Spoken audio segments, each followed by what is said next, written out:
નમસ્કાર મિત્રો, આજે હું આવી છું મહિપતસિંહ ફાઉન્ડેશનના શિક્ષણ એજ કલ્યાણ સંકુલ 2 પ્રોજેક્ટ છે એ બતાવવા માટે એની તમામ માહિતી કેમ કે મહિપતસિંહ બાપુને અત્યારે થોડા સમયથી ટાઈમ નથી મળતો, એની અપડેટ નથી મૂકી શકતા. પણ બાપુ નહીં, પણ બાપુની પડછાઈ એમનો નાનો દીકરો એટલે કે છોટા મહિપતસિંહ હર્ષવર્ધનસિંહ ચૌહાણ એને લઈને આવ્યા છે અને અમે બંને બતાવીશું શિક્ષણ એજ કલ્યાણ સંકુલ 2. શું કઈ કરશું? અમે શિક્ષણ એજ કલ્યાણ સંકુલ 2 બતાવીએ છીએ, જોડાયેલા રહેજો બધા. વાહ.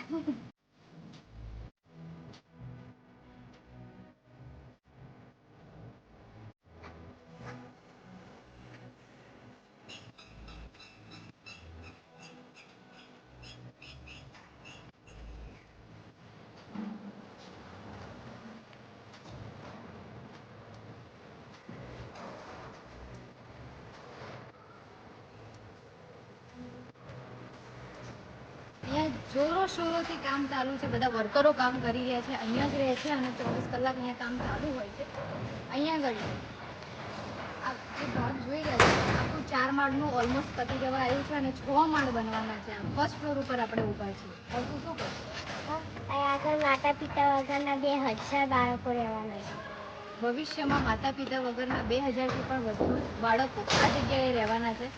હા, અહીંયા આગળનો જે ભાગ છે હું તમને હમણાં બતાવું છું. આગળના ભાગમાં સ્કૂલ, કોલેજ, હોસ્ટેલ બધું જ આ જ જગ્યાએ જોવા મળશે. આવો તમને ઉપરના ફ્લોર ઉપર.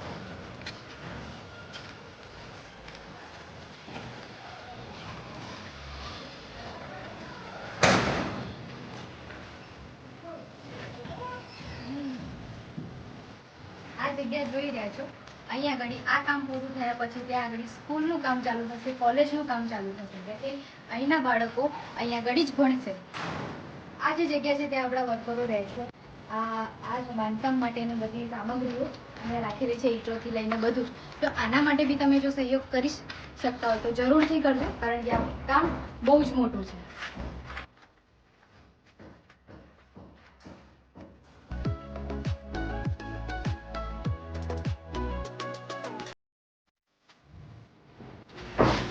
જગ્યાએ આપણા માતા પિતા વગરના બાળકોને સારામાં સારી ફેસિલિટી અને એમનો સેપરેટ રૂમ, એક રૂમમાં 4 જણ એવી રીતે મોટો સરસ મજાનો બધી જ ફેસિલિટી સાથેનો રૂમ રેડી થઈ ગયો. બાપા તમે શાંતિથી ફરીને આવજો, આગળ મૂકું. અહીંયાથી તમને શિક્ષણ એજ કલ્યાણ સંકુલ 1 નું બિલ્ડિંગ દેખાશે જે ત્યાં છે અને એથી નજીક શિક્ષણ એજ કલ્યાણ સંકુલ 2 નો પ્રોજેક્ટ રેડી થઈ રહ્યો છે.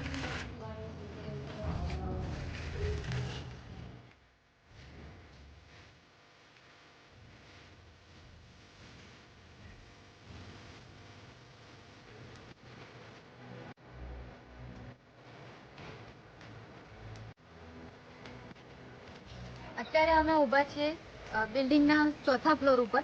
સામે તમે જુઓ છો તે તમે જોઈ રહ્યા છો એ એનું બાંધકામ ચાલુ છે. આના જેટલું જ થશે. ઉપર પછી 6 માળ થવાનું છે. આ તમે અહીંયાનું બાંધકામ જુઓ. આ બાંધકામ એટલું સરસ છે, સારામાં સારી ક્વોલિટી અહીંયા યુઝ કરવામાં આવે છે. સળિયાથી લઈને બધું જ અહીંયા A1 ક્વોલિટીનું યુઝ થાય છે. એટલે ભવિષ્યમાં અહીંયા કોઈ તકલીફ ના પડે એનું તકેદારી પહેલેથી જ રાખવામાં આવેલી છે.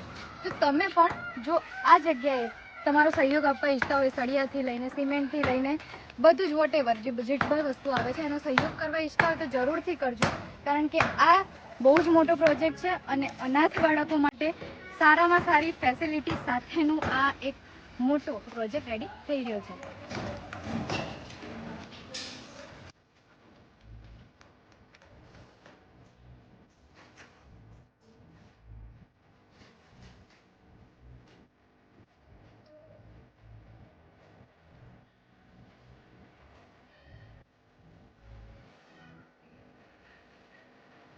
ખાલી હોસ્ટેલનું અહીંયા જે બાળકો રહેવાના છે એનું બાંધકામ છે. અહીંયાથી બીજું બાંધકામ આવશે અહીંયા આગળ, અને અહીંયા આવશે સ્કૂલથી લઈને કોલેજ સુધીનું તમામ શૈક્ષણિક પ્લેટફોર્મ, લાઇબ્રેરીથી લઈને થિયેટર બધું જ અહીંયા આગળ હશે. કેટલી સરસ જગ્યા છે, કેટલો સરસ પ્રોજેક્ટ છે, તમે જોઈ શકો છો. વિડીયોને વધુથી વધુ શેર કરજો. અને આ વિડીયો મૂકવાનો મારો હેતુ એ છે કે બાપુને ઘણા સમયથી આની અપડેટ મૂકવાનો સમય નથી મળ્યો. બહુ જ 3 સંસ્થાઓ ચલાવી રહ્યા છે અને 4થી સંસ્થા છે જેનું બાંધકામ ચાલી રહ્યું છે. એટલે આપણી ફરજ એવી છે કે આમાં થોડોક સહયોગ અપાવીએ. તો વિડીયોને વધુથી વધુ શેર કરજો. જો આની અંદર તમારે સહભાગી થવું હોય તો પણ જરૂરથી થજો. બધું જ બાપુ હોય કે ના હોય, અહીંયા હોય કે ના હોય, આ કામ ચાલુ ને ચાલુ જ હોય છે. આખો દિવસ કામ હોય, વર્કરો અહીંયા જ રહે છે. અહીંયા આગળ એમનું જમવાનું, રહેવાનું બધું જ બાપુ એમની જવાબદારી રહે છે અને આ જગ્યાએ એ રહે છે.